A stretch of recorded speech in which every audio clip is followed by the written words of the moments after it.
Et j'étais à $600 par mois. Quand je suis arrivée ici, pour trouver en dessous de 1000, c'était compliqué déjà.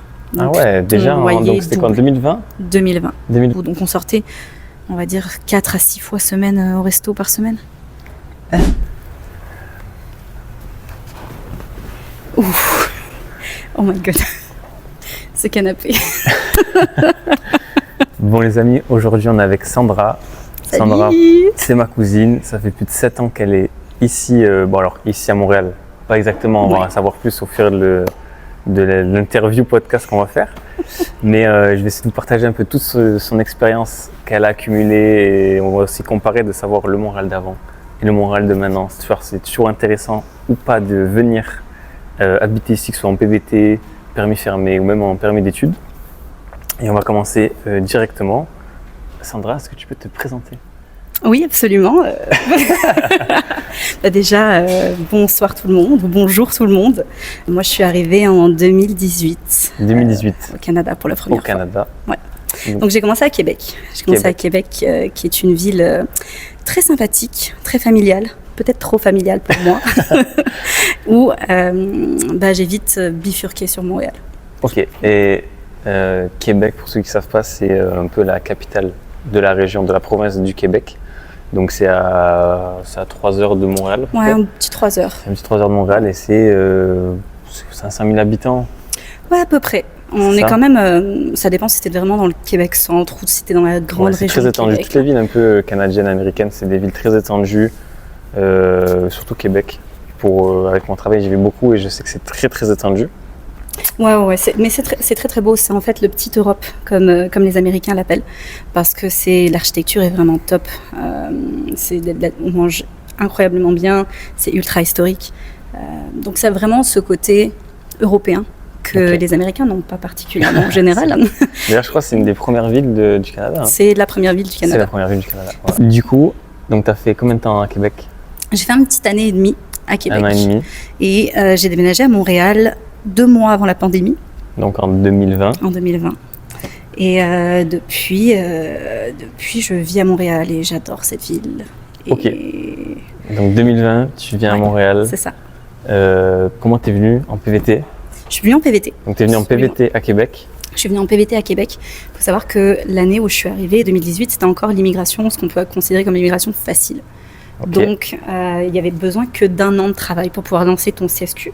Pour ceux qui ne savent pas ce que c'est le CSQ, c'est le certificat de qualification du Québec, je crois, quelque chose comme ça. Je ne connais pas du tout. Donc, en fait, quand tu arrives en PVT, quand tu es dans la région de Québec uniquement, tu dois passer, après 1 an pour moi, mais maintenant c'est 2 ans de travail plein temps, pour pouvoir avoir ce certificat qui va te permettre de lancer ta résidence permanente, ta fameuse RP, qui est un peu ton golden ticket. Et ouais, vraiment, vive la RP. Mais donc quand je suis arrivée, moi, il n'y avait plus qu'1 an. Il n'y avait vraiment qu'1 an de travail, donc ça permettait d'accélérer un petit peu le processus. Par contre, ce 1 an, il est passé, je pense, en 2019 ou 2020 à 2 ans de travail temps plein, ce qui a rendu les choses un petit peu plus compliquées pour l'immigration longue durée. Donc c'est-à-dire qu'on était quasiment obligé de faire un permis fermé suite au PVT, qui est de 2 ans au Canada. Mm-hmm. Donc c'est vrai que maintenant c'est plus compliqué. Donc toi, tu as fait, du coup, au bout d'1 an, tu as lancé directement ta RP ? Moi, au bout d'1 an, j'ai lancé mon CSQ. Mon CSQ pour pouvoir lancer ensuite mes RP. Voilà, c'est ça, ok. Par contre, c'est vrai que j'ai un peu déconné, on va pas se mentir. Faut savoir que les démarches d'immigration sont quand même chères ici. Un CSQ, c'est $900. Une demande de RP, c'est $1 200. Donc, on en a à peu près pour 2000-2005 avec les frais d'administration. Donc, moi, quand je suis arrivée, je travaillais en hôtellerie, ça payait pas non plus des masses. Donc, il m'a fallu une petite année et demie pour lancer mon CSQ. Et j'ai pu le lancer au bout de 2 ans. Sauf qu'au bout de 2 ans, quand je l'ai lancé, j'étais en pleine pandémie. Et ça a vraiment retardé le process. Ok. Et t'es parti avec combien, est-ce que tu te rappelles avec combien d'argent de côté t'es parti Alors moi, vous allez rire, j'ai juste demandé à ma mère de me faire un virement de 2500 € sur mon compte. Donc la madré qui je demande à la madré, merci la maman d'ailleurs, je t'aime. Et donc j'ai fait une copie d'écran de ça, ce que j'ai pu donner à la douane. Et puis après je lui ai rendu l'argent puisque quand je suis arrivée, j'avais déjà trouvé un travail à distance. Ah, donc, avant même d'arriver ? Ouais. Ok. J'étais un peu plus sereine du coup pour pour arriver. J'avais une amie qui était déjà ici, donc j'ai quand même pu avoir, on va dire, un logement garanti, et puis j'avais mon travail, donc j'ai commencé à travailler directement. Ok, donc tu as fait ton Donc je suis venue avec 300 €, je pense. 300 € pour répondre à votre question. Après, tu as fait un fonds de roulement. C'est ça. Après, en fait, il faut savoir que l'ensemble économique, c'était pas du tout la même chose il y a 5 ans. Pas du tout la même chose il y a 7 ans d'ailleurs, en fait, pas 5. J'avais un salaire qui était quand même de 19 $ de l'heure, donc qui était vraiment bas, et je vivais comme une reine. En fait, quand je vous dis comme une reine, c'est qu'à Québec en plus, ça devait être beaucoup moins cher. C'était fou. Les loyers, je payais pour mon appartement 400 $. Il faut savoir qu'aussi ici on est payé toutes les 2 semaines, donc on a un roulement d'argent qui est quand même assez intéressant. On a le concept de la carte de crédit qui est très capitaliste, mais qui en même temps nous permet d'avoir un fonds économique disponible quasiment tout le temps. Ouais, donc ça c'est vraiment bien, franchement. Ouais, en fait c'est que ça enlève le côté frustration, ça enlève le côté un peu tu sais, genre je sais même plus comment on appelle ça là, le découvert à la fin du mois. Oui, c'est ça. C'est vrai que pour donner un exemple, nous du coup avec ma copine Etia, quand on a prévu de partir au Mexique 2 semaines, ça permet de payer les billets d'avion, de payer les hôtels et de faire un fonds de roulement, de payer avec l'argent que tu n'as pas, mais quand tu as tes salaires, tu rembourses au fur et à mesure. Et franchement, c'est vrai que c'est pratique. Au début, je n'aimais pas trop. C'est parce qu'on n'est pas habitué à ça. C'est ça, on est en Amérique du Nord. De voir de l'argent. Ouais. C'est surtout que c'est de l'argent qui ne t'appartient pas, donc il faut faut savoir le gérer. Ouais, c'est ça. Sauf qu'il faut savoir quelque chose, c'est qu'au Canada, c'est comme on est en Amérique du Nord. C'est-à-dire que si tu veux rester ici sur le long terme, acheter, investir, peu importe que ce soit une voiture, etc., les gens vont regarder ce qu'on appelle ta cote de crédit. Qu'est-ce que c'est une cote de crédit ? C'est ta capacité à rembourser ta carte de crédit en temps et en heure, et qui montre qu'un peu tu es un bon payeur. Ouais, c'est ça. Donc il faut toujours avoir cet argent qui roule parce qu'on reste dans le capitalisme et que du coup on a toujours cette carte de crédit qui est en route, et en fait si tu veux rester ici sur le long terme, il faut l'utiliser pour prouver que tu es un bon payeur, tout simplement. Et toi, combien tu as de limite de carte de crédit? Exact. Alors j'ai 2 cartes de crédit. Avec mon compte Desjardins, j'ai le droit à 8500 par plafond de crédit, en fait. Donc ça fait quasiment 20 000 $ d'accès à un fonds, on va dire, de base. Donc c'est vrai qu'après, c'est aussi, ça peut être aussi dangereux pour les personnes qui sont trop gourmands. Je pense que si tu mets ça en France demain, je pense que on n'est pas habitué. Hein. Ouais, comme on n'est pas habitué. On n'est pas habitué. C'est un côté aussi très libérateur parce que, étant donné qu'on est payé toutes les 2 semaines, si tu es arrivé à 3 jours de ta paye et que tu as vraiment besoin de t'acheter quelque chose, tu as envie d'aller se faire un spa, un massage ou peu importe, ça peut être n'importe quoi, tu as un peu moins de pression sachant que ton salaire va rentrer dans une période beaucoup plus courte. Donc je trouve que pour la gestion, par contre, on est vraiment sur quelque chose de plus pratique.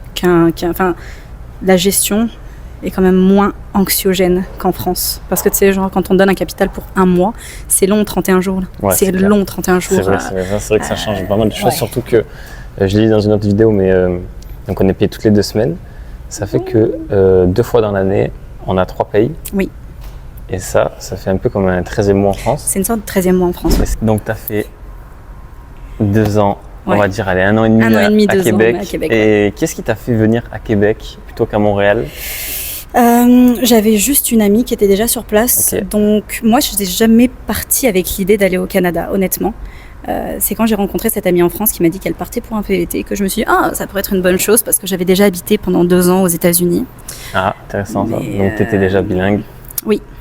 Même si à Québec, savoir qu'à Québec on parle quasiment que français. Ouais, c'est vrai que. Comparé à Montréal où c'est vraiment peut-être limite 50-50. C'est quasiment 50-50. L'ouest de Montréal est très anglo, alors que l'est va être un peu plus franco. Ouais. En fonction des quartiers aussi, il y a beaucoup de. Il peut y avoir des quartiers où c'est quasiment que anglophone à Montréal. Oui, et puis c'est étrange parce que tu vois, j'ai même des collègues de boulot qui sont nés, raised and born ici, là, et qui ont encore un français extrêmement basique, qui ne parle pas vraiment français. Et pourtant, ils vivent à Westmount. Hein. C'est genre littéralement en plein centre-ville. Ouais, mais c'est un quartier, il faut savoir, qui est très anglo et où les gens parlent pas particulièrement français. Ouais, alors qu'on est dans une province francophone et que... Ils mettent l'accent de fou. Vraiment beaucoup. vraiment, vraiment beaucoup. On n'a pas le droit, hors franchise, d'avoir des noms de boutiques qui soient avec des noms anglo. KFC, ici c'est PFK. Donc poulet frit du Kentucky. Poulet frit Kentucky, voilà, c'est ça. On n'a pas le droit de dire fried chicken. C'était pas ta première fois en Amérique? Pas en Amérique. Au Canada, oui. T'es parti quand aux États-Unis? Je suis la première fois en Amérique, on va dire. Première fois aux États-Unis, j'avais 23 ans. 23 ans. Donc, c'était en 2013. Ok. Où j'ai fait fille au père pendant 18 mois. Donc, j'ai fait. Ouais.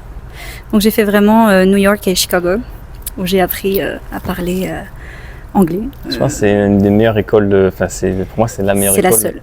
Ah ouais. Je vais être honnête avec vous, les gars, c'est la seule manière d'apprendre une langue fluent, c'est d'être pitché dedans et genre deal with it, démerde-toi, parce qu'en fait c'est là que tu vas vraiment prendre des bons réflexes. C'est clair. T'as pas de filet en fait, t'as vraiment pas de filet, les gens vont simplement faire des phrases, il va falloir que tu interagisses avec eux si tu veux t'en sortir. Et je pense que c'est vraiment la meilleure école de la vie. Je confirme parce que du coup ça fait 1 an et demi qu'avec Laetitia on habite à Montréal et mon anglais s'est vraiment amélioré. Mais pas au point que si j'habitais par exemple à Toronto ou à Vancouver.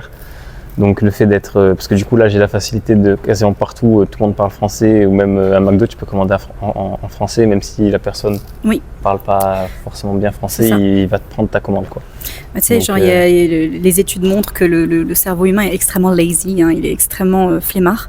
Donc si le français va être autour de toi, tu vas avoir tendance à aller vers la facilité. Alors que si tu t'entoures de gens qui ne parlent pas ta langue, et n'importe quelle langue d'ailleurs, hein, l'anglais c'est une belle langue parce qu'elle est vraiment assez facile par rapport à certaines autres. Super.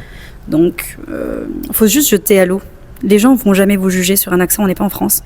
Chez nous, Laval. Ah non, mais c'est vrai que, tu sais, genre chez nous, si tu parles trop bien, t'es un connard. Si tu parles pas assez, c'est vrai que si tu mets bien l'accent, tu te la pètes un peu. C'est ça. C'est-à-dire que quoi qu'il arrive, vous allez passer pour des cons, alors que ici, c'est pas du tout le cas. On va vraiment, l'Amérique du Nord en général va vraiment encourager les gens à juste communiquer les uns avec les autres. On s'en fout de l'accent. C'est sûr que vous allez faire des erreurs, mais ça fait partie du truc en fait. Ça fait partie du game. Si vous essayez pas, c'est la plus grosse erreur en fait, tout simplement. Du coup, donc, on va revenir au Canada. Tu pars à Montréal. Pourquoi tu décides de partir de Québec pour aller à Montréal Ville trop anxiogène pour moi. Québec? Ouais. Ok. Je pense que c'est une ville qui est merveilleuse pour les gens qui aiment la nature. C'est une très très belle ville pour les étudiants. Alors si vous avez à l'université Laval qui est extrêmement réputée, il y a une vie universitaire qui est géniale. Il y a aussi c'est beau, c'est pratique, c'est praticable. Mais moi je m'emmerdais. Ouais. Je m'emmerdais vraiment. Il fait plus froid à Québec. Beaucoup plus froid. Il y a beaucoup il plus neige de beaucoup neige. plus. Ouais. Il fait froid plus tôt et je pense froid plus tard. Ah non, on a vraiment pris cher. En donc, 2018. Du coup, tu t'es dit, vas-y, je vais aller à Montréal. Est-ce que quand tu es venu à Montréal, tu connaissais des gens quand tu es arrivé ou est-ce que tu t'es fait des contacts de Québec? Oui. Ça a plus été, je me suis fait des contacts de Québec qui, au final, soit ont déménagé à Montréal, soit avaient des connaissances à Montréal. Et puis, de fil en aiguille, on fait tous des soirées ensemble et puis on se connaît sans se connaître. Donc, mais j'avais vraiment besoin de partir de cette ville parce que même quand je suis arrivée à Québec, je savais que c'était temporaire. Il m'a pas fallu des années pour me rendre compte que les villes qui étaient beaucoup trop à taille humaine pour moi, et encore une fois c'était un choix personnel, ça m'angoisse plus. C'est genre dans une grande ville, il faut savoir que Montréal, on a tous les avantages d'une petite ville parce que ça reste quand même très praticable. C'est ultra bien desservi en transport. C'est des villes de quartier, tout simplement. C'est vrai. Donc, tu as tout l'avantage de la petite ville et tout l'avantage de la grande ville parce que tu peux charger d'un quartier à un autre et l'ambiance sera pas du tout pareille. Il y aura toujours quelque chose de nouveau qui est ouvert. Il y a des activités culturelles tout au long de l'année, des activités gratuites tout au long de l'année. Donc, c'est vraiment cool. C'est une ville qui t'apporte beaucoup de l'excitation de la grande ville et aussi la plénitude d'avoir ta petite vie de quartier au quotidien. C'est vrai. Ça, je confirme. Et pour comparer à ici, du coup, Griffintown, donc là où on est, tu prends le métro, tu vas au plateau, tu vois déjà la différence de population. Plateau, on n'est que des Français, hein. On va pas se mentir qu'on a colonisé. C'est fou. Et ici, Griffintown, c'est vraiment plus anglophone. Enfin, les gens sont anglophones, bilingues et pas mal de français. Mais je veux dire, le décor, il est complètement différent. Il y a plein de condos ici.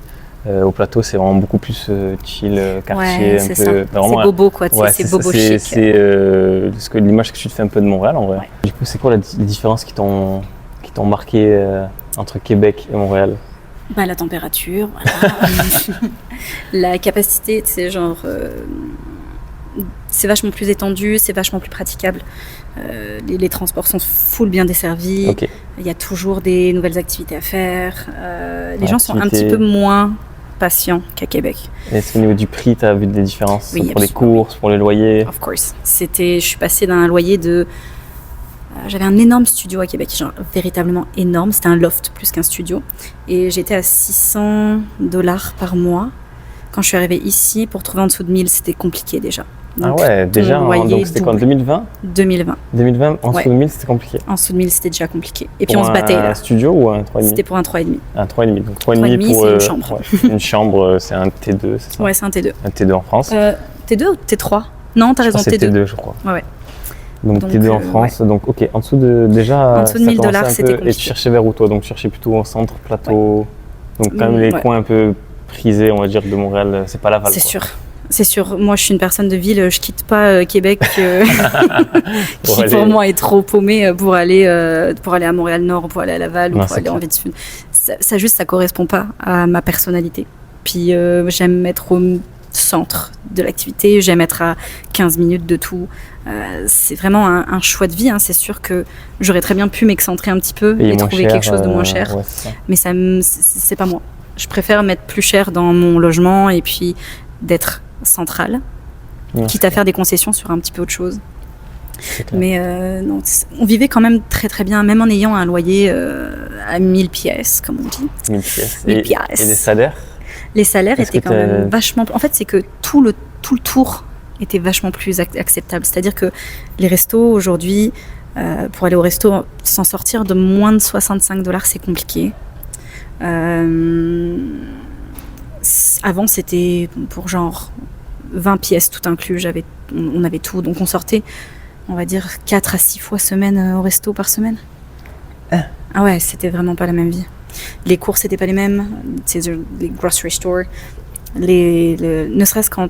Je pense qu'en 3 ans, le pass de métro a pris $30. Ouais, là maintenant, donc avant c'était quoi, Maintenant, 70 à peu avant, près? c'était 70, ouais. C'était Ouais. 72, je crois. Là maintenant c'est $100. Maintenant, donc, c'est $100. Ouais, pour avoir accès au métro, au bus. En illimité, mais tu sais, genre quand même, tu le sens.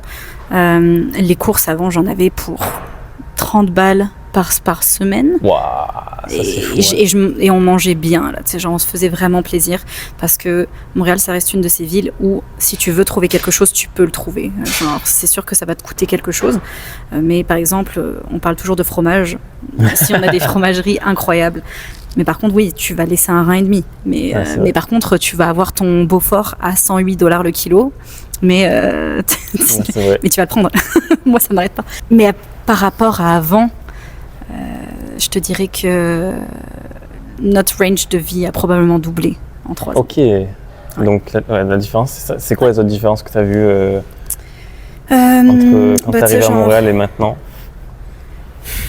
C'est quoi, il y a combien de temps qu'ils sont équivaut? 4 ans quasiment? Ouais, 4 ans, ouais. ça va faire 5 ans la pandémie. 5 ans. Mais je te dirais que après les loyers, j'ai quand même de la chance parce que ça reste.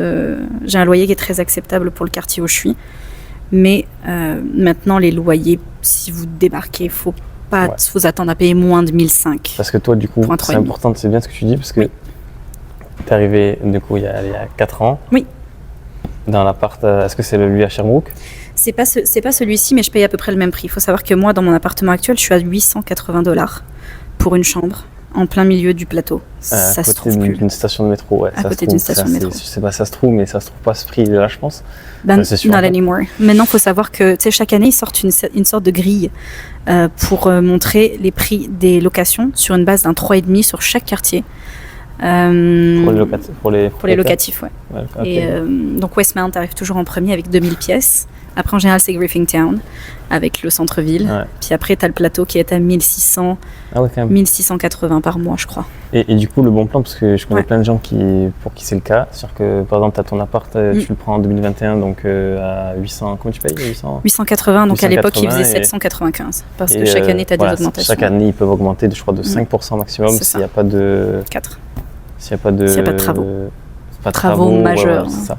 C'est-à-dire que tu peux refuser une augmentation s'il n'y a pas de justification à côté. C'est en fait, si le propriétaire décide de le monter de plus de 4%, il faut qu'il prouve pourquoi est-ce qu'il te fait cette augmentation de loyer. Mais quand tu as des loyers aussi bas que les miens, tu peux pas vraiment râler. Tu peux pas vraiment dire quoi que ce soit. Ils peuvent m'augmenter de $30 par an, ça va aller. Et du coup, le fait que si toi tu pars demain, je pense qu'il attend que ça. Oui. Si toi tu pars, du coup, il pourra par exemple passer de 800 et quelques à, je pense qu'il peut le mettre à 1004 facilement et remettre, en fait, se réajuster au marché, en fait. C'est ça. Avant, c'était beaucoup plus compliqué parce que avant, on avait ce qu'on appelait la reprise de bail. C'est-à-dire que quelqu'un pouvait se représenter en disant « je m'en vais, mais cette personne va reprendre mon bail au prix auquel il est ». Une session de bail ? Ouais, ça c'était la folie. Ça c'était la folie, les gars. On peut pas faire ça encore ? En fait, c'est que là, le gouvernement a passé une loi qui dit que le propriétaire peut refuser. Alors qu'avant, le propriétaire, il ne pouvait refuser que s'il y avait un motif qui était genre deal breaker, à savoir si la personne elle passait pas son enquête de crédit justement, si elle avait pas assez de fonds en fait pour pouvoir payer son loyer. Mais sinon, en dehors de ces deux raisons, il n'avait aucun droit de dire non. Aucun droit. Il faut savoir qu'il y a deux manières de reprendre son appartement au Québec. C'est soit pour mettre un membre de sa famille direct, soit si toi tu ne renouvelles pas ton bail. Et là, dans ce cas-là, cette loi elle est passée cette année et ça a fait beaucoup de dommages. Beaucoup de dommages parce qu'il y a beaucoup de gens qui maintenant avaient des loyers un peu moins ou autour de 1000 pièces et qui maintenant ont eu la possibilité de le monter à au moins 1005. Donc je comprends que c'est le marché, c'est le jeu. Mais après, il faut dire aussi que Montréal, c'est un peu une anomalie dans les villes américaines, au Canada aussi. Ouais. C'est que quand tu compares à Toronto, c'est la folie. C'est hors de prix. Vancouver, c'est hors de prix aussi. Ouais. Et Montréal, pour la ville que c'est, la qualité de vie que t'as, avoir des loyers en 2021 à 880, c'était pour un c'était quand même très, très c'était bon. Un bug un peu, on va dire. Ouais. Donc c'est un peu ajusté, ça peut-être un peu dépassé, mais c'est toujours moins cher que Vancouver. Ah oui, c'est largement moins. Et c'est toujours beaucoup moins cher que Toronto. Donc au final, c'est sûr que les gens qui sont là depuis des années, qui sont nés ici, ou même toi qui. Ouais, on voit vraiment la différence. Moi, je paye par exemple du coup ici pour un 3,5, je paye 1950, tout compris. Toi, t'es aberré, non? En soi, tu vois ça. Moi, si je pouvais me le payer, ce serait avec salaire, plaisir. Ils sont choqués, quoi. Ils sont là en mode, mais quoi, tu payes ça? Mais après, c'est sûr que comme vous êtes deux, ça vous fait à peu près le même prix que ce que nous on mettrait. Oui, c'est ça, mais je veux dire dans le sens où c'est un 3,5 comme toi. Mais c'est un 3,5. Et toi, tu compares forcément avant, quoi. Ah non, ça a vraiment fait très très mal. Ouais, c'est ça. Les prix ont quasiment doublé. Quand tu regardes, moi, mon appart qui est à 800, et là maintenant, on peut pas trouver en dessous de 1006, pas 816. Je suis pas bonne en maths, mais celle-ci, je peux la faire. Je peux la faire celle-là. Mais donc ça, on est vraiment sur les loyers qui ont doublé, les courses qui ont double, voire triplé. Donc toi, pour maintenant, donc avant c'était quoi, $30 à peu près pour $40 pour les courses. Ouais. Là, tu vois comment ça a augmenté. Ouais. Qu'est-ce qui a augmenté? La viande? Tout en fait. Tout. Les produits hygiène, les produits du quotidien, les condiments, la viande, le fromage. Putain, le fromage. Le fromage, c'est cher. Enfin, un an que je suis là, ça a toujours été. C'est rough. C'est compliqué, quoi. Mais tout ce qui est viande, même saucisson, enfin, toute charcuterie. Charcuterie, c'est compliqué. Fromage, c'est compliqué. Tout ce qui va être. En fait, tout ce qui est vraiment le quotidien, quoi. Du coup, la question que tout le monde attend, je pense, c'est la différence entre la France et ici, au Canada. Mm-hmm. Déjà, on va commencer pour la première partie, ça va être le pouvoir d'achat. Est-ce que tu sens que tu as beaucoup plus de pouvoir? Voilà, c'est fini pour cette première partie de la vidéo. La deuxième partie sera plus axée sur les différences entre la France et le Canada, plus particulièrement Montréal. On va aussi parler des jobs, de l'hiver et même aussi du coup des points positifs comme l'été, etc. Si tu as des questions, je te laisse les mettre en commentaire. Si la vidéo t'a plu, mets un like et abonne-toi si tu veux voir l'épisode 2. À bientôt.